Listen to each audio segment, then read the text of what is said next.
আজকে বিকালে কই গেলাম আর কি করলাম এটাই তোমাদের সাথে এই ব্লগে শেয়ার করবো। আসসালামু আলাইকুম, সবাই কেমন আছো? আশা করি ভালো আছো। তো আমি রাহিমাও ভালো আছি।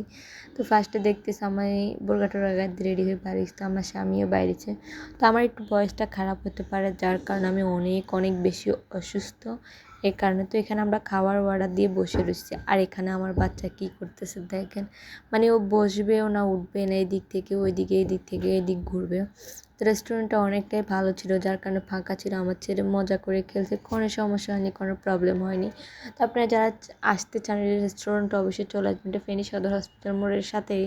তো দেখেন আমার ছেলে অনেক কষ্ট করে যুদ্ধ করে তারপর উঠে গেল এই চেয়ারটার উপরে, এখন চেষ্টা করতেছে টেবিলে ওঠার জন্য।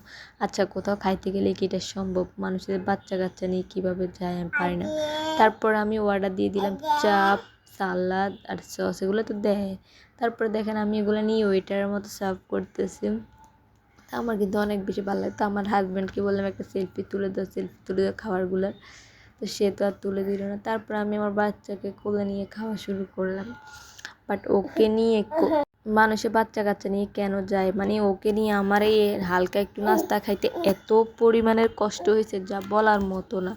মানুষই কেমনে বাচ্চাদেরকে নিয়ে রেস্টুরেন্টে যায়, এখানে যায় ওখানে যায়, বাট আমি পারি না ভাই। তারপর দেখেন ওর হাতে একটু দিছি, এখানে আমার বোন ছিল তাকেও দিচ্ছি। তো সবাই মিলে অনেক মজা করে খাইতেছি। তো আমার আসলে মানে বিকালে অনেক দিন ধরে ইচ্ছা করছে বাইরে খাবো, বাট সময় করতে পারতেছি না, যাইতে পারতেছি।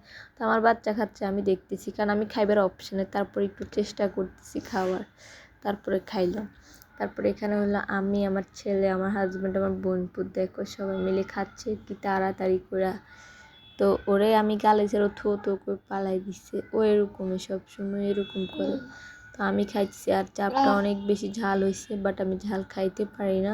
আর এখানে আমি ভয়েস দিতেছি, আমার সাথে সাথে আমার বাচ্চাও ভয়েস দিতেছে। হা হা, আজকে দুইজনের ভয়েসই একসাথে শোনা যাচ্ছে, বুঝছো?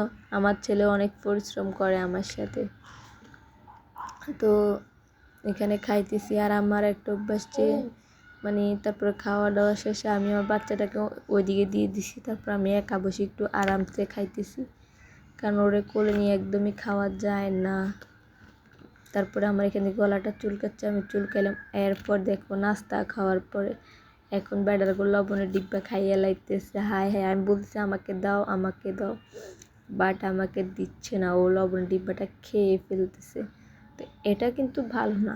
এখন বলেন ওরে কী করে। তারপরে খাওয়া দাওয়া করে বাইরে দেখেন, বাইরে মাশাআল্লাহ ভিউটা আজকে অনেক সুন্দর।